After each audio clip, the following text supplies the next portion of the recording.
Hello, Heights Church. It's Pastor Tim, and I want to continue in our Devo series about love is or love never, and going as we go through the 1 Corinthians chapter 13th verse. It's a unique verse, and you've probably heard this because we've had numbers of Devos on it, but the idea is that we usually use this verse in weddings, right? 1 Corinthians chapter 13th, love verse, love is. But the reality is it's not really about marriage love. It's about how you and I love one another as an action, not as an emotion. And so Paul writes out these things that we actually can do and discipline ourselves to do, because you just can't conjure up emotions. I remember as a kid, my dad, it was all about us boys doing sports. And so I want to sign up for soccer. I want to try to do basketball and football and all these different sports in our city leagues. And my dad always had something to say when I said, I want to sign up for. He'd look me right in the eye and he would say, okay, but if you sign up for this, if you commit to doing this, you cannot quit. I won't allow you to give up. You're going to have to, it'll be the whole season and you're going to go to all the practices. I'm not going to allow you to quit, because what he would say to me is, because if you start to get in the habit of quitting or giving up, it becomes easier and easier and easier to just walk away from something. And see, when we choose to love, it is a commitment that you and I make to others, to people. We choose to love.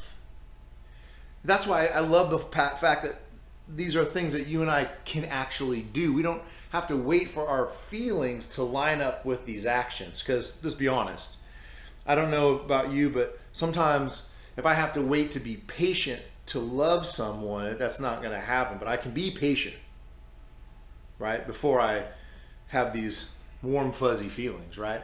So today I want to talk to you about this one in verse 7 of chapter 13. It says, love never gives up. Love never quits. It doesn't give up. You see, in this culture, I see over and over this instant culture. If it's broke, throw it out. Don't worry about fixing it. We'll get a new one.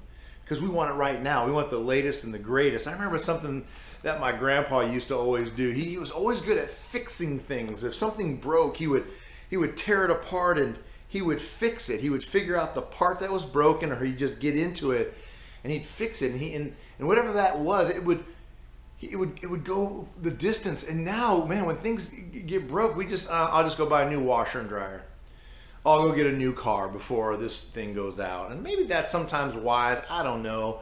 But it's this idea that we just discard and we give up on things. And a lot of times, like in relationships, we give up on relationships when things get tough. I know that in my relationships in my life, when things have gotten tough and I've leaned in and I commit to it, and I don't give up on the love that I have committed to this relationship, be it a friend, my wife, my kids, there's strength and beauty in that. When it breaks down, I lean in and I fix it.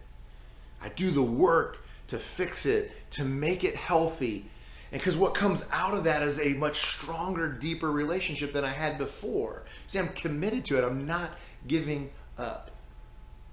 Maybe lately you felt like you've had to give up on something, or you wanted to give up on something. You see a tough road ahead as you look down the road of this relationship or this commitment you have made, and you're just like, I don't know.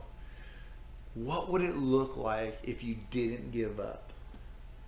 What would it look like if we said to this relationship and that relationship, I'm going to commit to it, and I'm going to lean in, and I'm going to choose to love it? And as we process through this passage as a Devo, what if you applied all of those things that you're learning about love? Because if you gave up on any of those things, it's not really what God means is meant for you to love. Like, it's not what Paul is writing about what love is. See, giving up is so pivotal to this entire passage, because we could give up on any one or all of those things and it just breaks down. And then you and I would miss out on a blessing and a treasure of a relationship, a strong relationship. Jesus never gives up on us. Let's not give up on others. let's continue to lean in and love each other well. Hope you have a blessed week. We'll see you next time.